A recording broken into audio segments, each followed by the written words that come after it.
Quel rôle peut jouer la pharmacie dans l'accès aux soins pour tous, surtout avec la couverture santé universelle? Francis Moulema, c'est le tout dernier invité de ce Kin Direct dans le dossier du soir 3. Bonsoir, bienvenue à vous encore Francis Moulema. Je suis ravi de vous retrouver après pratiquement une année. Et c'est un honneur que vous faites à Télé 50. Merci d'être là. Oui. Votre téléphone vous joue de tout, c'est pas grave en tout cas. Merci beaucoup, très cher Gaëtan. Merveilleux, bonne année. Merci beaucoup.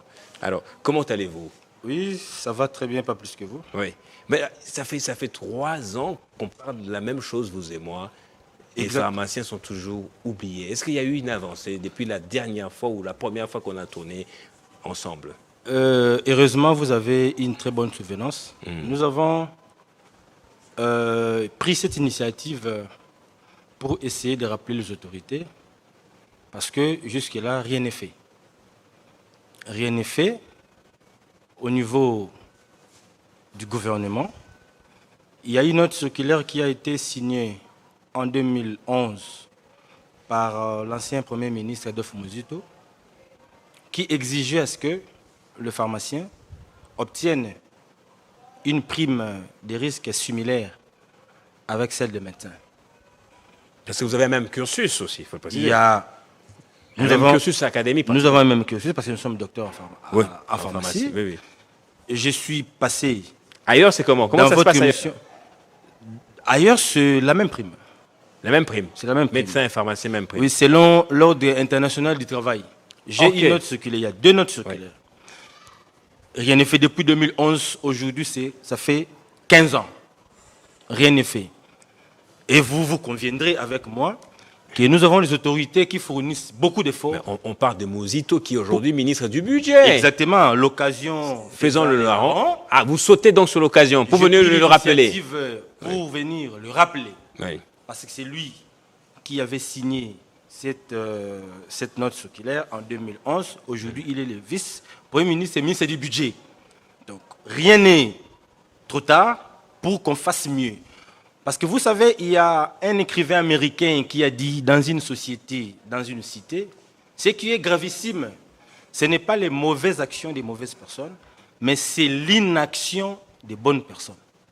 Quand les bonnes personnes sont inactives, c'est gravissime. Ça peut être une des phrases de Albert Einstein, peut-être, oui. Exactement. Donc, raison pour laquelle aujourd'hui, nous avons pris cette initiative, n'est-ce pas, de tirer une fois de plus la sonnette d'alarme pour dire que le principe sacro-saint de la continuité de l'État n'est pas respecté. Peut-être qu'il faut rappeler aux autorités un peu le rôle stratégique que joue le pharmacien, qui est bien rémunéré, à juste titre, dans une société, surtout en ce qui concerne l'accès aux soins pour tous. Exactement. Nous jouons un rôle très important, parce que vous savez, nous sommes passés plus d'une fois sur Télé 50 pour décrier la circulation en RDC des médicaments qui ne respectent pas les circuits des médicaments. Est-ce que ça a changé? Jusque-là, rien n'a changé. Aujourd'hui, nous avons la guerre à l'Est. C'est une guerre visible. Aujourd'hui, nous décrions le phénomène Mobondo à Kwamut.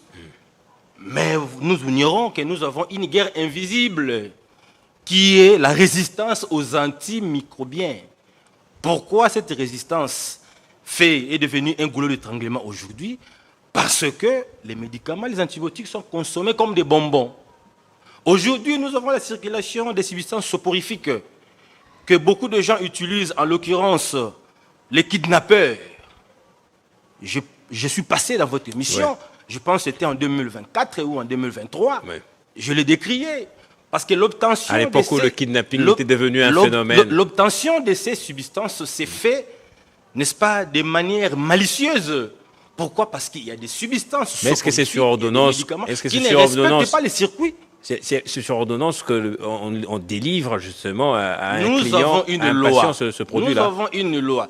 Je pose la question de savoir. Nous avons une loi qui régit l'ordre des pharmaciens. L'ordonnance loi numéro 91/018 du 30 mars 1991 stipule en son article 3 « Nul ne peut exercer la pharmacie s'il est inscrit au tableau de l'ordre des pharmaciens ».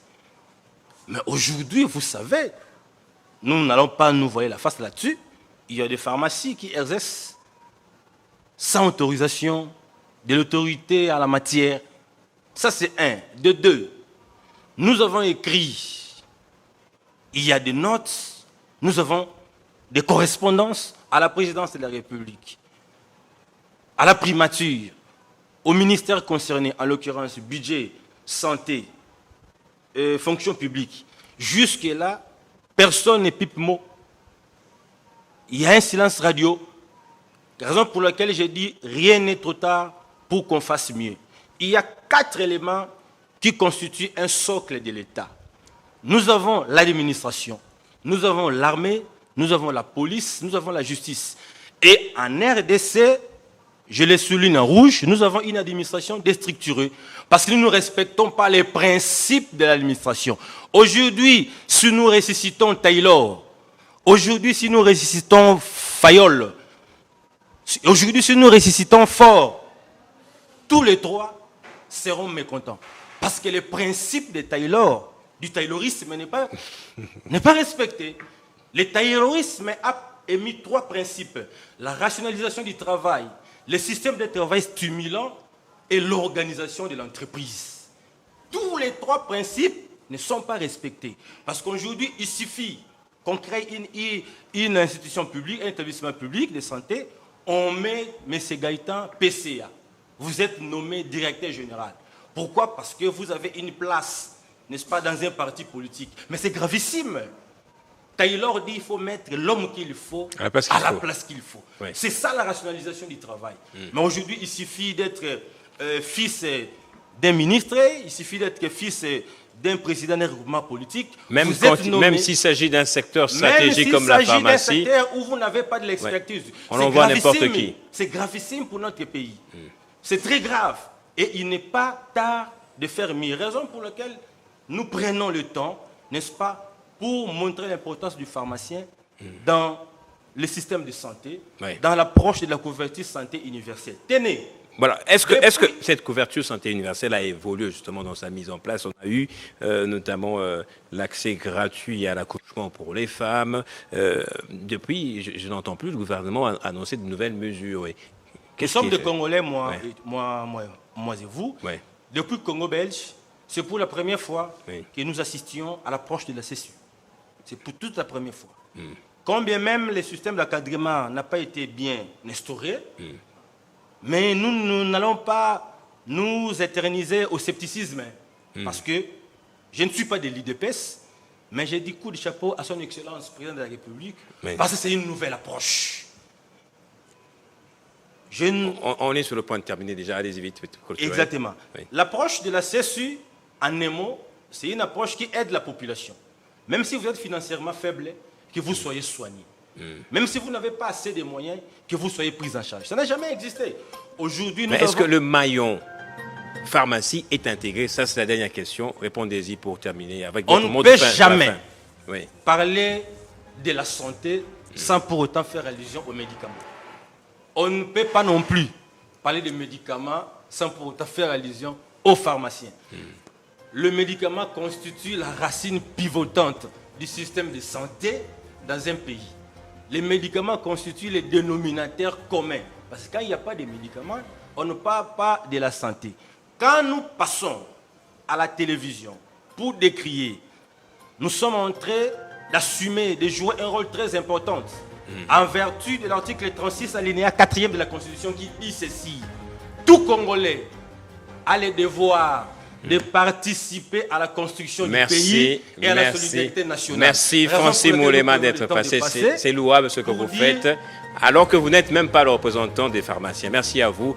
C'est la fin de ce Qui Direct. Merci à vous, madame, monsieur, pour votre attention. Merci à l'équipe en régie, ainsi que dans ce studio, plateau A, qui m'a accompagné. Le journal de 19h, c'est dans quelques minutes avec Grâce Salambo. Quant à moi, je vous dis au revoir et vous donne rendez-vous demain samedi à 20h dans la grande édition du journal. Ciao.